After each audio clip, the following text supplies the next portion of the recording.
जय माता दी दोस्तों, आप सभी को शारदीय नवरात्र की ढेर सारी शुभकामनाएं। दोस्तों, आज हम सुनेंगे श्री दुर्गा नवरात्रि की व्रत कथा। इसे 9 दिन तक जरूर सुनना चाहिए। इससे 9 देवियों की मिलती है कृपा। दोस्तों, अगले 9 दिनों तक माँ दुर्गा के अलग अलग स्वरूपों की उपासना की जाएगी। माता रानी की पूजा अर्चना के साथ आपको इस कथा का पाठ भी जरूर करना चाहिए। श्री दुर्गा नवरात्रि व्रत कथा करने से आपको सभी 9 देवियों की कृपा प्राप्त होगी। बृहस्पति जी बोले कि हे ब्रह्मा जी, आप अत्यंत बुद्धिमान, सर्वशास्त्र और 4 वेदों को जानने वालों में श्रेष्ठ हो। हे प्रभु, कृपा कर मेरा वचन सुनो। चैत्र, आश्विन माघ और आषाढ़ मास के शुक्ल पक्ष में नवरात्र का व्रत और उत्सव क्यों किया जाता है? हे भगवान, इस व्रत का फल क्या है? किस प्रकार करना उचित है? और पहले इस व्रत को किसने किया, सो विस्तार से कहो। बृहस्पति जी का ऐसा प्रश्न सुनकर ब्रह्मा जी कहने लगे कि हे बृहस्पति, प्राणियों का हित करने की इच्छा से तुमने बहुत ही अच्छा प्रश्न किया है। जो मनुष्य मनोरथ पूर्ण करने वाली दुर्गा महादेवी सूर्य और नारायण को ध्यान करते हैं, वे मनुष्य धन्य हैं। यह नवरात्र व्रत संपूर्ण कामनाओं को पूर्ण करने वाला है। इसके करने से पुत्र चाहने वाले को पुत्र, धन चाहने वाले को धन, विद्या चाहने वाले को विद्या और सुख चाहने वाले को सुख मिल सकता है। इस व्रत को करने से रोगी मनुष्य का रोग दूर हो जाता है और कारागार में पड़ा हुआ मनुष्य बंधन से छूट जाता है। मनुष्य की तमाम विपत्तियां दूर हो जाती हैं और उसके घर में संपूर्ण संपत्तियां आकर उपस्थित हो जाती है। और बंध्या और काक बंध्या के इस व्रत के करने से पुत्र हो जाता है। समस्त पापों को दूर करने वाले इस व्रत के करने से ऐसा कौन सा मनोरथ है जो सिद्ध नहीं हो सकता। यदि व्रत करने वाला मनुष्य सारे दिन का उपवास ना कर सके तो एक समय भोजन करे और उस दिन बांधवों सहित नवरात्रि व्रत की कथा का श्रवण करे। हे बृहस्पति, जिसने पहले इस महाव्रत को किया उसका पवित्र इतिहास मैं तुम्हें सुनाता हूँ, तुम सावधान होकर सुनो। इस प्रकार ब्रह्मा जी के वचन सुनकर बृहस्पति जी ओम बोले, हे ब्राह्मण, मनुष्यों को कल्याण करने वाले इस व्रत के इतिहास को मेरे लिए कहा, मैं सावधान होकर सुन रहा हूँ। आपकी शरण आए हुए मुझ पर कृपा करो। ब्रह्मा जी बोले, पीठत नाम के मनोहर नगर में एक अनाथ नाम का ब्राह्मण रहता था। वह भगवती दुर्गा का भक्त था। उसके संपूर्ण सद्गुणों से युक्त मानो ब्रह्मा की सबसे पहली रचना हो, ऐसी यथार्थ नाम वाली सुमति नाम की एक अत्यंत सुंदर कन्या पैदा हुई। वह कन्या सुमिति अपने घर के बालकपन में अपनी सहेलियों के साथ क्रीड़ा करती हुए इस प्रकार बढ़ने लगी जैसे शुक्ल पक्ष में चंद्रमा की कला बढ़ती है। उसका पिता प्रतिदिन दुर्गा की पूजा और होम किया करता था। उस समय वह भी नियम से वहां उपस्थित होती थी। एक दिन वह सुमति अपनी सखियों के साथ खेलने लग गई और भगवती के पूजन में उपस्थित नहीं हुई। उसके पिता को पुत्री की ऐसी असावधानी देखकर क्रोध आया और पुत्री से कहने लगा कि हे दुष्ट पुत्री, आज प्रभात से तुमने भगवती का पूजन नहीं किया, इस कारण मैं किसी कुष्ठी और दरिद्र मनुष्य के साथ तेरा विवाह करूंगा। इस प्रकार कुपित पिता के वचन सुनकर सुमित को बड़ा दुख हुआ और पिता से कहने लगी कि हे पिताजी, मैं आपकी कन्या हूँ, मैं आपके सब तरह से अधीन हूँ। जैसी आपकी इच्छा हो मेरा विवाह कर सकते हो।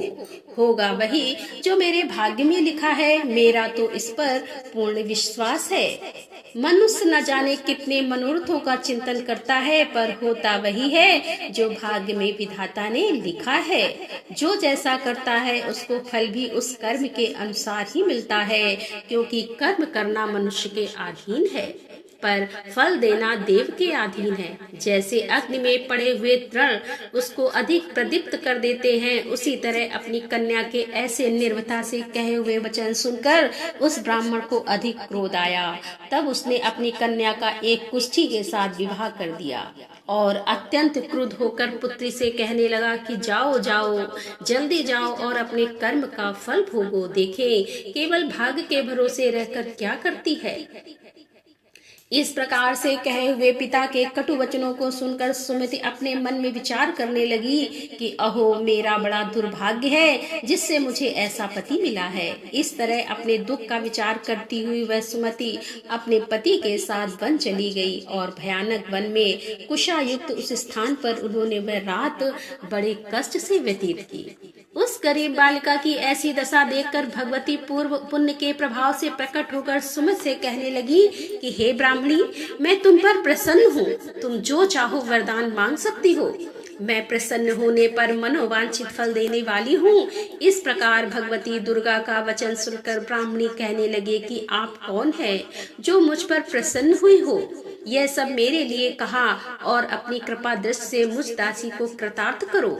ऐसा ब्राह्मणी का वचन सुनकर देवी कहने लगी कि मैं आदि शक्ति हूँ और मैं ही ब्रह्मा, विद्या और सरस्वती हूँ।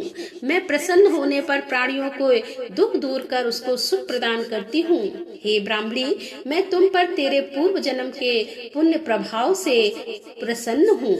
तुम्हारे पूर्व जन्म का वृतांत सुनाती हूँ, सुनो।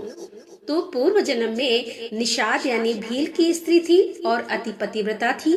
एक दिन तेरे पति निषाद ने चोरी की। चोरी करने के कारण तुम दोनों को सिपाहियों ने पकड़ लिया और ले जाकर जेल खाने में कैद कर दिया। उन लोगों ने तेरे को और तेरे पति को भोजन भी नहीं दिया। इस प्रकार नवरात्र के दिनों में तुमने ना तो कुछ खाया और ना जल पिया, इसीलिए 9 दिन तक नवरात्र का व्रत हो गया। हे ब्राह्मणी, उन दिनों में जो व्रत हुआ उस व्रत के प्रभाव से प्रसन्न होकर तुम्हें मनोवांछित वस्तु दे रही हूँ। तुम्हारी जो इच्छा हो सो मांगो। इस प्रकार दुर्गा के कहे वचन सुनकर ब्राह्मणी बोली कि अगर आप मुझ पर प्रसन्न हैं तो हे दुर्गे, आपको प्रणाम करती हूँ। कृपा करके मेरे पति के कोढ़ को दूर करो। देवी कहने लगी कि उन दिनों में जो तुमने व्रत किया था उस व्रत के एक दिन का पुण्य अपने पति का कोढ़ दूर होने के लिए अर्पण करो। मेरे प्रभाव से तेरा पति कोढ़ से रहित और सोने के समान शरीर वाला हो जाएगा। ब्रह्मा जी बोले। इस प्रकार देवी का वचन सुनकर वह ब्राह्मणी बहुत प्रसन्न हुई और पति को निरोग करने की इच्छा से ठीक है ऐसा बोली। तब उसके पति का शरीर भगवती दुर्गा की कृपा से कुष्ठहीन होकर अति कांति युक्त हो गया, जिसकी कांति के समान चंद्रमा की कांति भी क्षीण हो जाती है। वह ब्राह्मणी पति की मनोहर देह को देखकर देवी को अति पराक्रमी वाली समझकर स्तुति करने लगी कि हे दुर्गे, आप दुर्गत को दूर करने वाली, तीनों जगत का संताप हरने वाली और समस्त दुखों को दूर करने वाली, रोगी मनुष्य को निरोग करने वाली, प्रसन्न होने पर मनोवांछित वस्तु को देने वाली और दुष्ट मनुष्य का नाश करने वाली हो। तुम ही सारे जगत की माता और पिता हो। हे अम्बे, मुझ अपराध रहित अबला की मरे पिता ने कुष्ठ के साथ विवाह कर मुझे घर से निकाल दिया। उसकी निकाली हुई मैं पृथ्वी पर घूमने लगी। आपने ही मेरा इस आपत्ति रूपी समुद्र से उद्धार किया है। हे देवी, आपको प्रणाम करती हूँ, मुझ दीन की रक्षा करो। ब्रह्मा जी बोले कि हे बृहस्पति, इस प्रकार उस सुमत ने मन से देवी की बहुत स्तुति की। उससे की हुई स्तुति सुनकर देवी को बहुत संतोष हुआ और ब्राह्मणी से कहने लगी कि हे ब्राह्मणी, तुम्हारे उदायल नाम का एक अति बुद्धिमान, धनवान, कीर्तिमान और जितेंद्रीय पुत्र शीघ्र ही होगा। ऐसा कहकर वह देवी उस ब्राह्मणी से फिर कहने लगी कि हे ब्राह्मणी, और जो कुछ तेरी इच्छा हो वही मनोवांछित वस्तु तुम मांग सकती हो। ऐसा भगवती दुर्गा का वचन सुनकर सुमति बोली कि हे भगवती दुर्गे, अगर आप मेरे ऊपर प्रसन्न हैं तो कृपा कर मुझे नवरात्र की विधि बताइए। हे दयावती, जिस विधि से नवरात्र व्रत करने से आप प्रसन्न होती हैं, उस विधि और उसके फल को मेरे लिए विस्तार से वर्णन करें। इस प्रकार ब्राह्मणी के वचन सुनकर दुर्गा कहने लगी कि हे ब्राह्मणी, मैं तुम्हारे लिए संपूर्ण पापों को दूर करने वाली नवरात्र व्रत की विधि बतलाती हूँ, जिसको सुनने से तमाम पापों से छूटकर मोक्ष की प्राप्ति हो जाती है। आश्विन मास के शुक्ल पक्ष की प्रतिपदा से लेकर 9 दिन तक विधि पूर्वक व्रत करें। यदि दिन भर का व्रत ना कर सके तो एक समय का भोजन करें। पढ़े लिखे ब्राह्मणों से पूछकर घट स्थापना करे और वाटिका बनाकर उसको प्रतिदिन जल से सींचे। महाकाली, महालक्ष्मी और महासरस्वती की मूर्तियां बनाकर उसकी नित्य विधि सहित पूजा करें। और पुष्पों से विधि पूर्वक अर्घ दे। बिजौरा के फूल से अर्घ देने से रूप की प्राप्ति होती है। जायफल से कीर्ति और दाख से कार्य की सिद्धि होती है। आंवले से सुख और केले से भूषण की प्राप्ति होती है। इस प्रकार फलों से अर्घ देकर यथाविधि हवन करे। खांड, घी, गेहूं, शहद, जौ, तिल, बिम, नारियल, दाख और कंदब इनमें से हवन करे। गेहूं होम करने से लक्ष्मी की प्राप्ति होती है। खीर व चंपा के पुष्पों से धन और पत्तों से तेज और सुख की प्राप्ति होती है। आंवले से कीर्ति और केले से पुत्र हो। कमल से राज, सम्मान और दुखों से सुख संपत्ति की प्राप्ति हो। व्रत करने वाला मनुष्य इस विधान से होम कर आचार्य को अत्यंत नम्रता के साथ प्रणाम करे और यज्ञ की सिद्धि के लिए उसे दक्षिणा भी दे। इस महाव्रत को पहले बताई हुई विधि के अनुसार जो कोई करता है उसके सब मनोरथ सिद्ध हो जाते हैं। इसमें तनिक भी संचय नहीं है। इन 9 दिनों में जो कुछ दान आदि दिया जाता है उसका करोड़ों गुना फल मिलता है। इस नवरात्र के व्रत करने से ही अश्वमेघ यज्ञ का फल मिलता है।